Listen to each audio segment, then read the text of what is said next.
इटावा की घटना को लेकर जयवीर सिंह ने कहा कि इटावा में जिस तरीके से घटना हुई है कोई नहीं जानता। समाजवादी पार्टी के राष्ट्रीय अध्यक्ष अखिलेश यादव ने उन लोगों को बुलाकर उनका सम्मान कर दिया, लेकिन घटना की जांच होने भी नहीं पाई, लेकिन उनका सम्मान कर दिया। भाई, उनका सोचना चाहिए था कि पहले इस तरह की घटनाओं में जांच तो हो जाती, जो दोषी होता उनके खिलाफ कार्रवाई होने देते, लेकिन उन्होंने पहले ही अपनी पार्टी कार्यालय बुलाकर उन लोगों का स्वागत कर दिया। फिर यही कहना है कि गगन यादव, जो कि अहिर रेजिमेंट को इकट्ठा कर पूरा बवाल कर रहे हैं, उनकी भी जांच की गई है। वे भी समाजवादी पार्टी के साथ मिले हुए हैं और इस पूरे मामले में उनकी भूमिका भी अहम बताई गई है।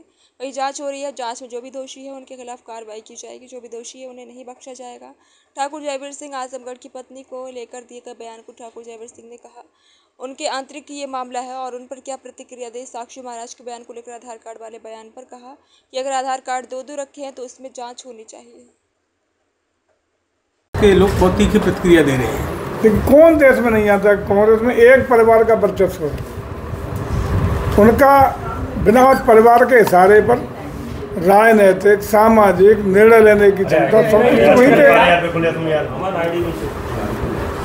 इंटरनल डेमोक्रेसी नहीं है, यही तो प्रमुख कृष्ण जी ने कहा है।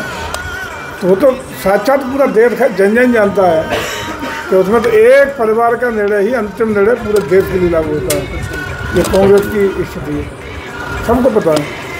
मंत्री जी, इटावा की जो घटना है, लगातार राजनीति हो रही है, दोनों पक्षों की तरफ मुकदमा दर्ज हो गया, किस तरीके से देखते हैं? देखिए, जैसे जैसे चुनाव नज़दीक आएगा, एक पार्टी विशेष केवल जात-पात फैलाने में, समाज को तोड़ने में अपनी पूरी ताकत लगाने का काम करेगी। उसी का ये परिणाम है कि कहीं भी कोई घटना हो उसको जाति आधार पर तूल देना, जाति रंग देना, सांप्रदायिक रंग देना, उसको जात उपजात में बांटना, यही तो सब उनका उन्हें रोट लगता है कि हमारा शायद अगले चुनाव में इसी से भला होना है। और वही परिणाम है कि वो पीटीए से शुरू करते करते जात तक आ गए हैं और यही रात दिन प्रयास करते रहते हैं कि हर घटना में उन्हें जात दिखाई पड़ती है। न कोई तथ्यों की कभी समीक्षा करते हैं, न तथ्यों की कोई जानकारी लेते हैं। वास्तविक घटना की जब तक तथ्यों का परीक्षण न हो जाए, तथ्यों की जानकारी न हो जाए, तब तक बहुत हल्केपन से किसी को भी एक तरफा बयानबाजी कर देना ये कहाँ का उचित है। लेकिन उन लोगों को ये भी ध्यान रखना चाहिए कि आखिर थोड़ा सा पलट के देख लें, बहुत लंबा समय नहीं हो गया है, जब 12 से 17 के बीच में किस तरह का माहौल था, किस तरीके से एक जात विशेष के सामने बाकी जातियों को 2वें दर्जे का उत्तर प्रदेश का नागरिक बनाने का काम इन्हीं के राज्य में हुआ था। उत्तर प्रदेश में जो दुर्दशा हुई थी, सामाजिक वैचारिक, हर जिले में एक माफिया को सौंप दिया गया था। जिस तरीके का वन डिस्ट्रिक्ट वन प्रोडक्ट है, वैसे वन डिस्ट्रिक्ट वन माफिया किसने देने का काम किया था। इन चीज़ों पर थोड़ा अपना देख लें, उसको सुधारें। और अभी भी कोई घटना होती है तो हमारी सरकार कभी जात के आधार पर कोई कार्रवाई नहीं करती। अपराधी की जात नहीं देखी जाती। अपराधी का मतलब अपराधी होता है, वो किसी जात का हो, किसी पंथ का हो, किसी मजहब का हो, किसी राजनीतिक दल का हो। यदि भाजपा के लोग भी कहीं गलतियां त्रुटियां की हैं तो सरकार ने कार्रवाई करने में कतई देरी नहीं की है। अपराध जो करेगा वो अपराधी को अपराधी की तरह ट्रीट करने का काम उत्तर प्रदेश सरकार और प्रशासन काम करता है, पुलिस काम करती है। इस मामले में गगन यादव के खिलाफ भी FIR दर्ज क्यों नहीं होनी चाहिए? उसने जो घटना हुई, गाड़ियाँ टूटी, जो आह्वान किया, कौन सी वो अहिर रेजिमेंट बना करके, तो ये आग लगाने का, जातीयता फैलाने का बर्दाश्त करेगी प्रदेश सरकार, किसी कीमत पर नहीं करेगी, कार्रवाई होगी। अखिलेश यादव कह रहे ये तो बीजेपी के यादव थे।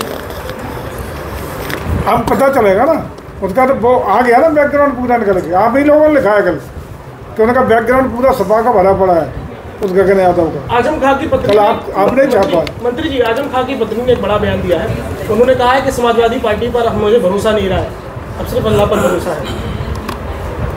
अब ये उनका आंतरिक मामला है, हम लोग कोई टिप्पणी नहीं करेंगे, लेकिन उनका अनुभव उन पर आप भी थी, वो बता रही है, तो ये तो अब विचार करना चाहिए समाजवादी पार्टी के लोगों को। उन्नाव में साक्षी महाराज ने कहा है कि जो कथावाचक थे इटावा में 2-2 आधार कार्ड रखे हुए थे, तो जात छुपा कर आए, तो क्या आतंकवादी थे जो 2-2 आधार कार्ड रखे हुए थे? उन्नाव में कहा है साक्षी महाराज। देखिए, 2 आधार कार्ड रखा जाना, नाम बदल के रखा जाना, निश्चित रूप से ये धोखाधड़ी का मामला है। सारे तथ्यों की हम यही तो कह रहे हैं कि जब तक अखिलेश जी को तथ्य पता नहीं चले, एक तरफा उन्हें सम्मानित कर रहे हो, एक तरफा बयान दे रहे हो, गगन यादव से वहाँ पूरी कौन सी ब्रिगेड और वो इकट्ठी करा रहे हो, इकट्ठी करा के पुलिस की गाड़ियाँ चढ़वा रहे हो। ये तो कानून को अपने हाथ में लेना, ये प्रदेश सरकार ने बर्दाश्त किया है ना, प्रदेश सरकार बर्दाश्त करेगी। अपराधी के साथ अपराधी ऐसा बर्ताव होगा, किसी दल से जुड़ा हो, किसी जात से जुड़ा हो, कोई बिना भेदभाव के उत्तर प्रदेश सरकार लगातार उसी पे कार्य कर रही है, आगे भी करेगी। इसी को लेकर साक्षी महाराज ने कहा कि अखिलेश जो है जातवाद भूलकर समाज में राजनीति करना चाह रहे हैं। मैं तो शुरू में ये कह रहा हूँ कि अखिलेश जी अब इस पर उतरा है कि जातवाद के आधार पर वैमनस्यता पैदा करके प्रदेश को जातियों में आपसी मनमुटाव कराना चाहते हैं, बिखराव कराना चाहते हैं, सामाजिक सौहार्द खराब करना चाहते हैं, आपसी ताना मारा सामाजिक जो मजबूत है उत्तर प्रदेश का, उसको कहीं ना कहीं दरार पैदा करने का कुत्सित प्रयास ये समाजवादी पार्टी के लोग कर रहे हैं, जो मैं समझता हूँ कोई भी भला उत्तर प्रदेश का व्यक्ति या कोई भी समाज का जो सकारात्मक सोच का व्यक्ति है वो इसको बर्दाश्त नहीं करेगा। मंत्री जी, आज टूरिज्म के क्षेत्र से मतलब यूपी का काम देख के एक मोनिका भदौरिया टीवी एक्ट्रेस है, उन्होंने आपसे मुलाकात की है, तो मोनिका जी के अनुभव का